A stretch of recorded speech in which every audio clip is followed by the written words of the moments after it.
Happy New Year and welcome back to Community Connection. I'm Iowa City Mayor Bruce Teague. Feelings of isolation and depression have only been magnified by the pandemic, and that's why the work to address mental health is so important. Today, we are going to discuss Compeer of Johnson County, a social program that matches trained volunteers with adults experiencing mental illness. Joining me as Program Director, James Gomez. So excited to have you with us today. Thank you so much for having me. Well, I'm just going to jump right in there because this is a new concept to some people in our community that have never, ever heard of Compeer. So, can you give us a little history about Compeer? How long has the organization been in existence here in Iowa City? Yeah, definitely. Well, I'll give you a short explanation of where it started and then how long it's been here in our community. So it started in Rochester, New York in 19, I think it was 73.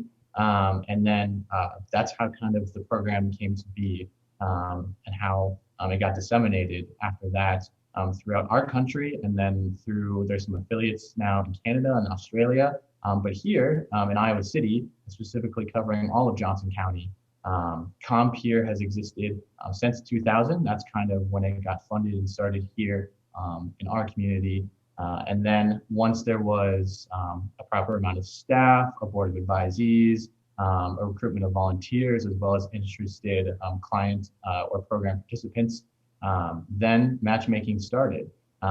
So that's kind of the core at Compeer. It's a social program that matches trained volunteers with community members who live with a mental health disorder, a mental illness, to create well-matched, supportive friendships with the purpose of promoting healthy recovery from mental illness, promoting community engagement, as well as community development, right? So it really benefits everybody in our community to have these connections, to create these spaces where two people can come and meet and to promote this positive, um, I guess, relationships around both just our community as well as around the ideas of mental health recovery. So, Compeer is really a social connection between two people that can really help each other along, really with the focus in mental health, correct? Yeah, yeah, I love that's that right. idea. And where are you located in Iowa City? Right. So we're located on the east side of Iowa City. Right now, our office space as it is at 2701 Rochester Avenue, actually, which is appropriate. So we're housed in an office space there, and that's where a lot of our important documentation and office kind of center is. But obviously, right now, because of everything going on with the pandemic, a lot of our work is happening digitally. I'm doing a lot of work as the director from home, coordinating with our volunteers, our board, our participants, and the affiliated mental health professionals, all online. How does that look? Yeah, Because so during the pandemic, I know it's a challenge, right?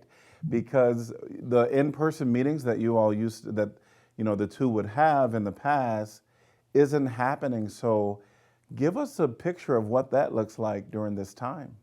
yeah, yeah. Well, that's a great question. And I think that's really important to what's going on in Compare right now. Everybody's had to adjust in one way or another. And I know that's true throughout our community, throughout our country, because of everything that has happened since COVID-19 kind of changed the landscape of our lives. But it's certainly true within Compare Johnson County. The matches, right? So the volunteers who are matched with the program participants to create that friendship, they've all had to adjust in their own ways. And that looks different from person to person. And that really has to do with what people are comfortable with, right? So we ask volunteers and their matched friends to spend approximately 4 hours a month together, engaging in whatever kind of activity or interaction they feel is helpful or enjoyable, kind of based on common factors. As you could imagine, not everybody can be meeting face to face anymore. And that's the reality for a lot of us. But inside of Compeer, it means that we have to reconceptualize what meaningful social connection can be for one person or another. We have plenty of program participants who have acquired disabilities or who have health risks. So the way that they connect with their matched friend is going to have to look different. Maybe it's a phone call every week. Maybe it's going to the grocery store with them. Maybe it's video chatting, right? So it can look different now. And that's kind of an agreed upon collaboration just between the friends within Compeer, as well as obviously the work, the staff in Compeer has had to adjust. As I said, a lot of the work in Compeer I'm doing from home. Our board of advisors has to meet every month on giving reports, and that's happening, as you can imagine, all over video chat, all over our online channels, right?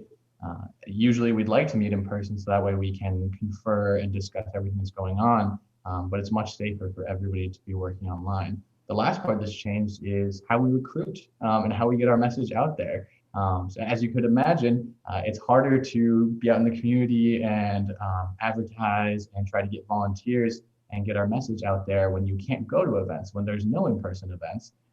So we've had to utilize social media. We've had to utilize just kind of getting our message out there through word of mouth, through our associated organizations like NAMI Johnson County, who's also based here in Iowa City.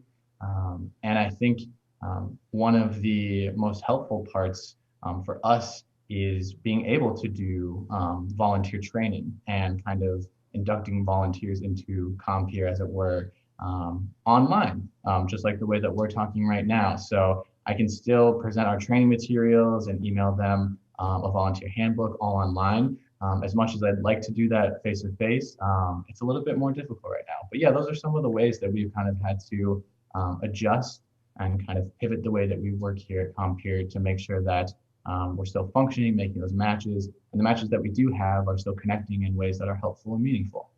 So you talk about the online access, and I don't know the friends' ability to have computer and access to internet, your volunteers, if they have computer and access to internet, and even your advisory board that you mentioned.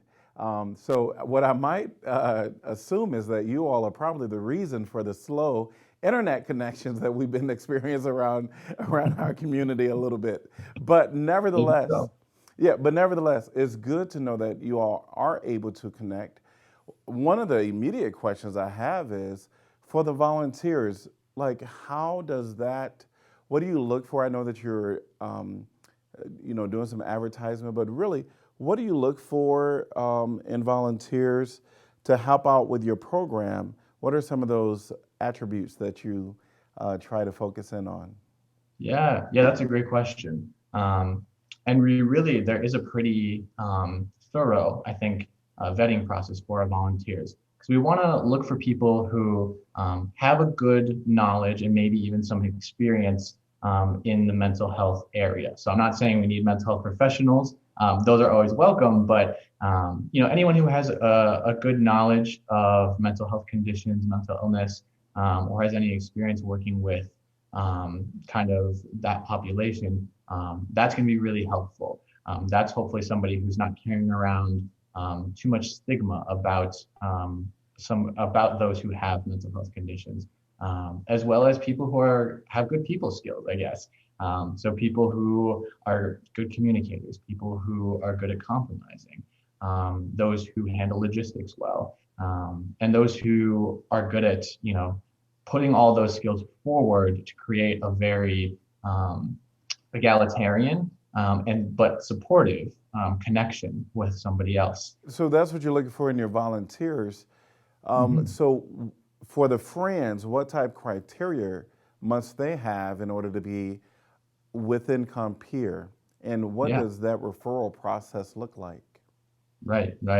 Yeah. So to be a part of Compeer as a program participant, it starts with a referral from your primary mental health care provider.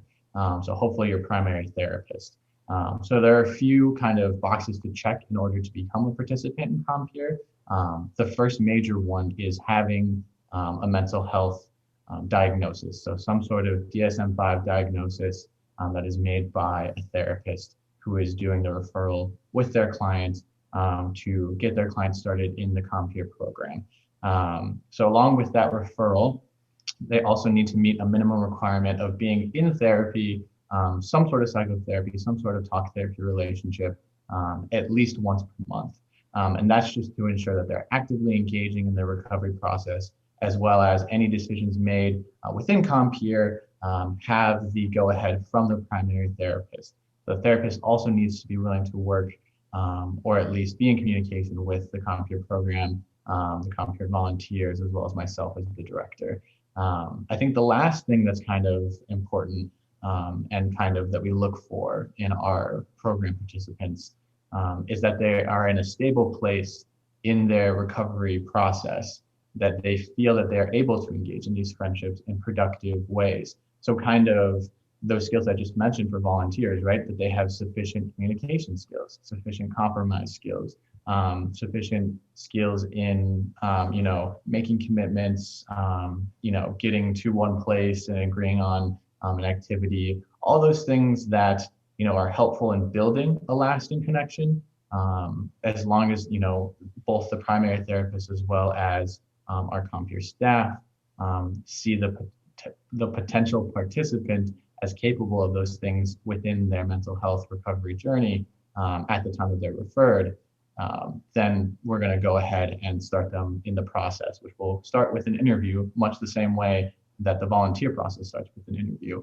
And so that's kind of how you can start after the referral process from the primary therapist to being involved in Compeer as a participant.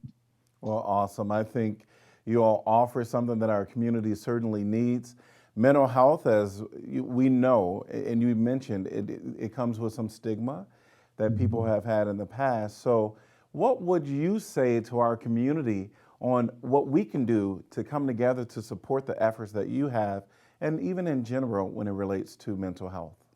Yeah. I think that's a great question. I think that's a really important topic to talk about. And I think you kind of hit the nail on the head in the beginning as we've been talking about it, is stigma around mental health conditions, around mental illness. That is a cultural thing. It's something that's learned through media, through misconceptions communicated to us as we grow up in our culture.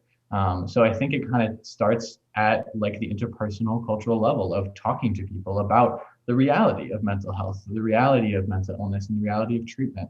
And that can start with all of us kind of talking to our own social circle, with our own networks of people about how to access services, what treatment's really like, demystifying some of the realities of what it is to interact with somebody who has a mental illness or who has a mental health disorder. I think that work of breaking down stigma is super important because it's not something that is often taught. And I think we can start doing that just with the people in our lives and the people that we connect with day to day. Uh, I think the next part of that would kind of be that connection part. So reaching out to people and making those meaningful connections in our own lives. I think 2020 was such an isolating year for so many people for so many reasons. And I think now more than ever, it's really important, even outside of the structure of something like Compeer, to reach out to those who are important to us and make that meaningful connection. And that looks different, right, for every individual. And maybe a text is more meaningful than an email. Maybe a video chat is more personal than a post on social media. So whatever way is meaningful to you or to those that you care for, I think that's a great step as well to reach out. And then, it's that part that I just said, as far as like talking about mental health and checking in with those that we care about and reaching out to those who might seem like they're struggling. I really appreciate you bringing it down to an individual level of what we can do to help in the efforts. Certainly, there is a time to come together as a community with some efforts surrounding mental health, but there are tangible things that we personally can do. So thanks for sharing that. Definitely, if people want to learn more about Compeer of Johnson County, go to your website and learn more about it. Thank you so much, James, for being a part of today. I really appreciate all that you've said to us. Are there any final words that you would like to leave us with? Yeah, thank you so much for having me, Martique. I really appreciate this opportunity. I guess final words would be, we've entered a new year, and I hope that we can make it a good year. I hope that we can continue to provide education and resources around mental health and mental health services within our community, and have that larger conversation about supporting everybody who needs support in their mental health recovery. All right, well, you take care and have an awesome and amazing rest of your day. That's our show for today. You can suggest subjects for future episodes by going to icgov.org/community connection and filling out a topic request form. We'll be back again soon with another episode of Community Connection. Remember to check in on your family, friends, and neighbors. Send a text or have a quick chat on the phone. Even though we are physically distanced, it doesn't mean we are alone. Take care, Iowa City.